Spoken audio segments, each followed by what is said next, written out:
Acá comenzó todo, y fue cuando un puñado de españoles y de criollos y mestizos paraguayos desembarcaron en Arasatí para fundar la ciudad de Corrientes. Levantaron un fortín rústico hecho con troncos de urunday y matorrales, y en el medio clavaron una cruz de madera. Pero resulta que los guaraníes que vivían en la zona no estaban muy conformes con estos huéspedes. Los nativos no podían expulsar a los españoles, así que consideraron que la cruz era el origen de ese maleficio.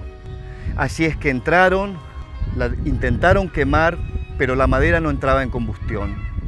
Y para colmo, cuando un indígena se acercó con la rama encendida a quemar el brazo de la cruz, se abrió el cielo, cayó un rayo y el indígena cayó fulminado.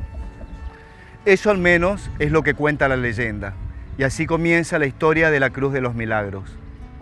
La Cruz del Portento, la Cruz del Milagro, quedó en Punta Arasatí. Resguardando la cruz, se levantó una ermita muy humilde, según cuenta un cronista, de paredes de tierra pisada y de pequeña estatura. Desde entonces, se hacían periódicas peregrinaciones hacia la ermita, trayendo en andas a la Virgen de la Merced y la Virgen del Rosario. Estas peregrinaciones se realizaban con la puesta del sol, por lo que la gente iba munida de velas, velones, faroles, antorchas, candiles, y de allí viene la tradición correntina de las luminarias. Pero resulta que la ciudad se iba extendiendo hacia el noreste y la ermita quedaba cada vez más lejos y además sufría el saqueo constante incluso de indígenas chaqueños, por lo que Cabildo e Iglesia decidieron trasladar a la Cruz de los Milagros al centro de la ciudad. Detrás nuestro, el primer monumento conmemorativo de Corrientes, y se levantó durante el gobierno de Pedro Ferré. Conmemora la Cruz de los Milagros y además está presente para hacer un ejercicio de la memoria y recordarnos de dónde venimos y quiénes somos.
El templo que cobijó a la Cruz de los Milagros fue originalmente de barro, paredes de adobe y techo a dos aguas de paja.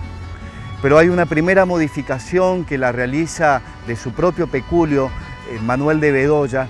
Hace un nuevo templo con un frontis elegante y ya con tejas de barro, y pasarían otros años más cuando Francisco Madariaga, en agradecimiento a la victoria obtenida en Laguna Brava, le da un campanario con su torre y un nuevo altar. Pasan los años y aparece en escena una tal Froilana de Vidal, que no era otra que la madre del gobernador Juan Ramón Vidal, y crea una asociación de damas para recaudar fondos para la construcción de un templo como merecía la cruz. Pocos años duró ese aire de gran catedral porque se dio el suelo y debieron cortar las torres y sacar la bóveda, perdiendo gran parte de su esplendor. Ahora estamos en un santuario que es un pilar visceral de la religiosidad correntina. La ciudad de Corrientes nació bajo la Cruz de los Milagros, cuando llegó el adelantado Juan Torres de Vera y Aragón. Esa cruz pasaron más de 4 siglos y es la que cobija este templo. La que cobija este templo. Pero el mayor milagro de la cruz es que después de ese hecho fue la unión de los españoles con los nativos, porque ya los españoles ya se emparejaron, digamos, con las mujeres nativas, y de ahí nacimos los correntinos. Así que es nuestra base, digamos, de ese grupo, y ese es el mayor milagro. Confluye, Nora, lo fundacional, de la ciudad de Corrientes, sí, y ese cariz religioso tan fuerte. Exactamente. Bueno, no me cabe duda que la gran fiesta es justamente el 3 de mayo. El 3 de mayo es cuando se celebra. Se celebra pero la fundación de Corrientes fue el 3 de abril. Ajá. Como solía coincidir, el país dice que el milagro ocurrió el 9 de abril.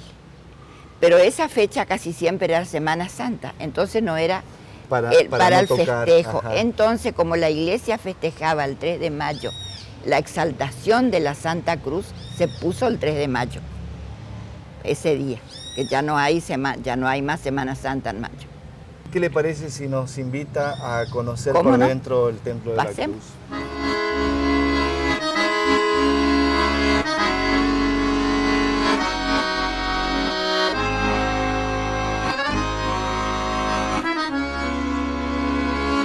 Frente a nosotros, al fondo, está la cruz original. Esa es la cruz original. La construida por esos primeros... Por los primeros españoles, esa es la cruz original, y tiene una pintura que recrea la escena.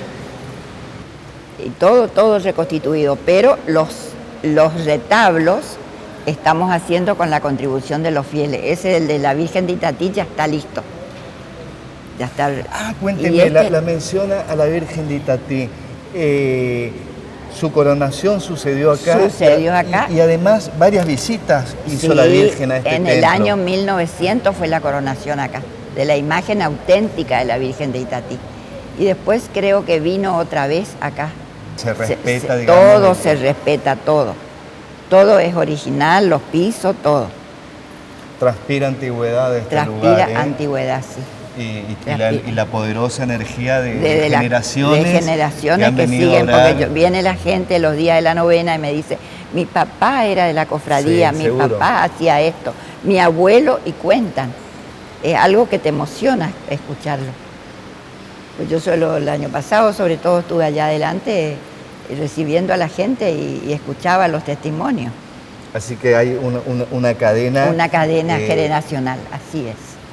Así es. Maravilloso. Es muy fuerte. Y es la cruz de los milagros, es nada más que la cruz de Cristo. Otra cosa es por él que está ahí, no tiene el crucifijo, pero no tiene el Cristo, pero es la cruz de Cristo. Los correntinos nacimos bajo el signo de la cruz. Hacia un costado del altar nos encontramos con una urna de madera ricamente tallada y que tiene los restos de quien fuera el presidente de la Confederación Argentina, Santiago Derqui. Nora, ¿qué hace Derqui acá? Bueno, Derqui, después de ser el segundo presidente constitucional, después de Urquiza, cuando renunció vino a Corrientes porque estaba casado con una correntina y no tenía medios económicos, vivía, dicen que de la caridad, de la ayuda de los amigos. Como acá, cuando él murió, esto era un cementerio, lo enterraron acá. Cuando se fue a levantar este templo y se trasladó al cementerio allá a San Juan Bautista, hubo una suscripción popular para ponerlo acá en esta urna, hacer la urna y colocarlo acá en este santuario porque él fue enterrado acá. Por eso lo tenemos, y sí, aquí, ¿no? Por su humildad, que hoy es un ejemplo que nos siguen. Nora, estamos pisando suelo sagrado, ya que aquí funcionó el primer cementerio que tuvo la ciudad de Corrientes. Así es, sí. Y acá queda, digamos, como testimonio esta cripta donde se guardan o quedaron restos óseos de las personas, seguramente, que no las retiraron sus familiares porque no tenían o porque no tenían recursos. Entonces esto es como un osario. Usted me dice que acá descansa esa primera generación epopéyica de Corrientes. Puede ser que acá haya algunos restos. Yo héroes nunca he anónimos. Visto, héroes anónimos, exactamente. Lugar sagrado. Lugar sagrado, sí.